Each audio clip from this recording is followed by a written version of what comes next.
Hey, Mojo, you eating your apple? Look at how cute he is. Look at how cute. Get it.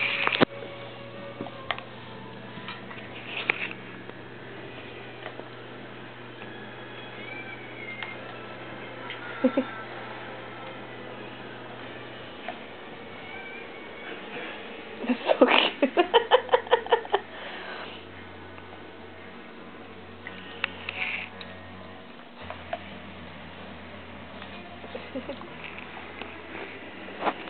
Yeah, good boy.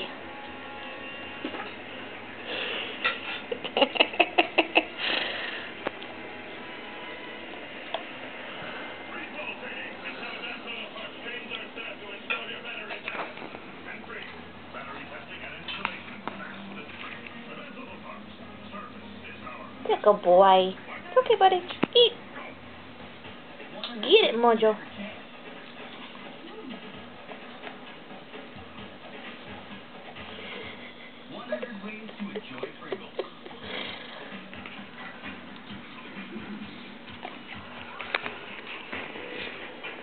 You like apples, don't you, buddy?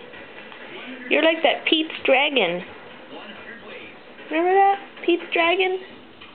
The Disney dragon was animated. He liked apples.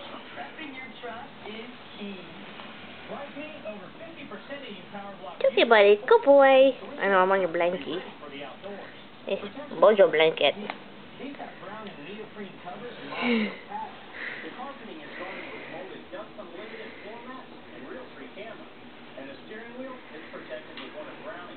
Hi.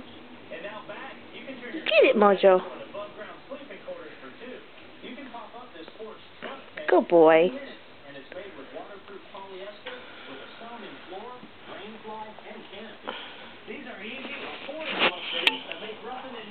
Eat it. Eat it. Today's outdoor truck tip is brought to you by Bass Pro Shops. Your adventure starts here. Hey guys, welcome back. When you're doing performance upgrades on a vehicle, bolting on all those high-performance go-fast goodies is the fun part. But don't forget, it's pretty important too. Drum brakes are prone to fading and overheating. Adding bigger wheels and tires and more speed, the problem's just going to get worse. Disc brakes run cooler and they're a lot more efficient, so they can handle the pressure of bringing that nearly 2-ton beast to a halt. Summit Racing sent us this conversion kit for a GM10 Volt, but they're available for just about $80. Drum brakes aren't horrible, and they've safely fought vehicles for over a century, but the fact is, disc brakes are simpler, lighter, and safer. The only thing we're reusing here is the e-brake cable.